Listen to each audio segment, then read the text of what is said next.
Good morning mga birdgada. For today's video is, yan, papakita ko sa inyo yung ating Tuesday routine. Yan, low fly muna tayo. Tapos, after nila mag low fly is, ayan, papapasukin na natin sila para kumain. Yan, pakainin natin sila konti lang mga birdgada. Hindi natin sila pinapakabusog kapag umaga. And then after nila kumain, yan, after nilang magbakbakan, kumain, ay papahingayin lang natin sila konti, tapos magpe-prepare na tayo nung kanilang pang self bath, no. Ayan mga birdgada, hayaan nyo lang sila munang magkainan dyan. Ayan, napakagagana kumain ng mga ibon natin. Ang sisigla nila, sasarap panoorin, no. Mga healthy. Let's go! Yun, Tuesday, paligo naman tayo ng asin na may suka mga birdgada. Ayan, yung mga warriors natin tumatambog na. Ayan, maya sama-sama na yan sila dyan. Ayan, tamang ligo na sila. Tuesday ako nagpapaligo para kondisyon na talaga sila, kasi Monday minsan may mga hindi pa naliligo, no. So self bath na lang sila, hindi na tayo magpapaligo ng malatayon. Ayan, kasi chinek ko naman sila, wala sila ganong mga kuto. Konting-konti lang ang kuto nila, hindi na kailangan magmalatayon para tuloy-tuloy na yung pagbubulbos ng mga balahibo nila, hindi na maalis, no. So ayan, hindi na tayo magmamalatayon, puro self bath na lang sila, maliban na lang kung kailangan nilang i-force bath, no. Pero dahil puro smash ang labanan sa south, di na tayo muna magmamalatayon. Mabilis nga mabasa ang mga balahibo nila pag nakamalatayon mga birdgada. So first lap ng derby, baka alanganin is baka biglang magka-smashan. So hindi na natin aalisin yung mga pulbos sa balahibo nila.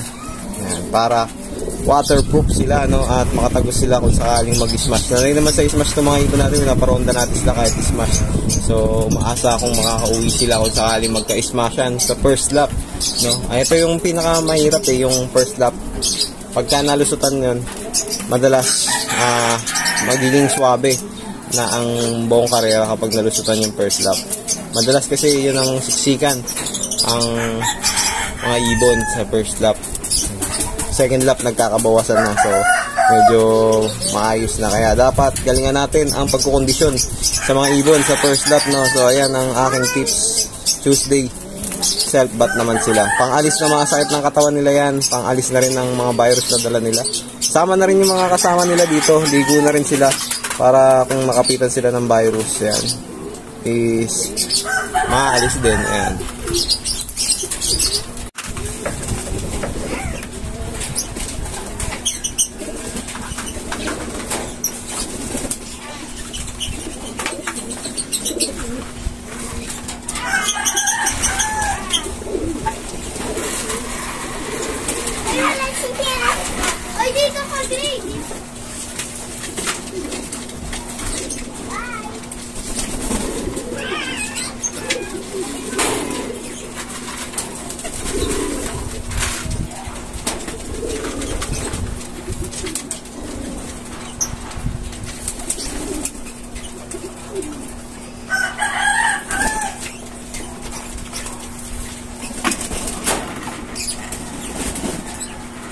Mga birdgada, halos lahat sila tapos na maligo. Ayan, no?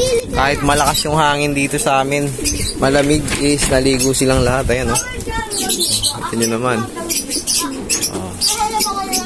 naligo sila. Yung mga may itlog lang ang hindi naligo, pero halos lahat sila naligo. Yan yung mga panlaro natin. Ayan, no? Diba? Kahit malamig, naliligo yan, basta kondisyon ang kanilang katawan. Nice na. Ready na sila para sa mid-toss mamaya.